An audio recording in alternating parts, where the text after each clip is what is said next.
부당합병과 회계부정 혐의를 받는 이재용 삼성전자 회장이 항소심에서도 무죄를 선고받았습니다. 햇수로 10년째 사법 리스크의 발목에 잡혔던 이 회장이 부담을 덜게 됐는데요. 자세한 내용 현장 취재기자 연결해 알아보겠습니다. 김다연 기자. 네, 서울고등법원입니다. 네, 오늘 선고 결과 자세히 정리해 주시죠. 네, 오늘 선고 결과는 1시간 전쯤 나왔습니다. 서울고등법원은 자본시장법 위반 혐의 등을 받는 이재용 삼성전자 회장과 장충기 전 미래전략실 차장 등에게 1심과 같은 무죄를 선고했습니다.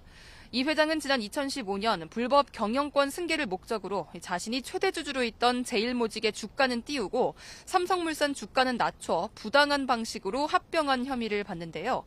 재판부는 삼성물산과 제일모직 합병에 대해서 삼성미래전략실의 일방적인 지시로 이루어졌다기보다는 실질적인 검토가 이루어진 합병으로 봐야 한다고 밝혔습니다.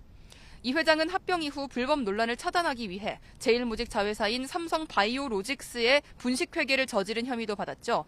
재판부는 이 부분에 대해서도 공소사실의 입증이 충분하게 이루어지지 않았다며 처벌할 수 없다고 봤습니다. 일부 피고인들이 특정한 의도를 드러내거나 문서를 조작하는 부적절한 행위를 했지만 회계 처리 방식 자체에 문제가 있는 건 아니라는 설명입니다. 네, 판결 선고 이후에 이 회장 측 입장을 밝혔죠. 네, 그렇습니다. 이 회장 측 김유진 변호사는 현명한 판결을 내려준 재판부에 감사하다고 밝혔습니다. 또 수사와 재판 과정에서 정말 긴 시간이 지났다면서 이번 판결을 계기로 피고인들이 본연의 업무에 전념하길 바란다고 밝혔습니다. 이후 승계 과정에서 삼성물산 주주들 피해를 예상 못했는지 또 주주들에게 할 말이 없는지 등을 묻는 취재진 질문에는 대답하지 않았고요. 이 회장도 선고 이후 아무 말 하지 않고 퇴정했습니다. 네, 이번 판결이 미칠 영향도 짚어주시죠.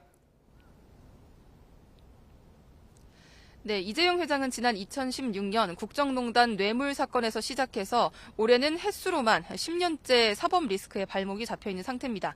아직 대법원의 판단이 남아 있기는 하지만 항소심 무죄 판결로 이 회장은 사법 리스크 부담을 한층 덜게 됐습니다. 또 경영권 승계 정당성 논란 역시 일단은 불식시킬 수 있을 것으로 보입니다. 반면 검찰은 1심 무죄 판결 때보다 더 강한 책임론에 직면하게 됐는데요.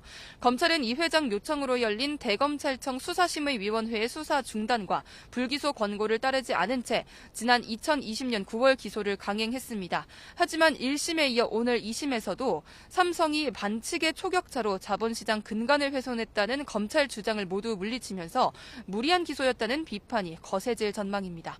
지금까지 서울고등법원에서 전해드렸습니다.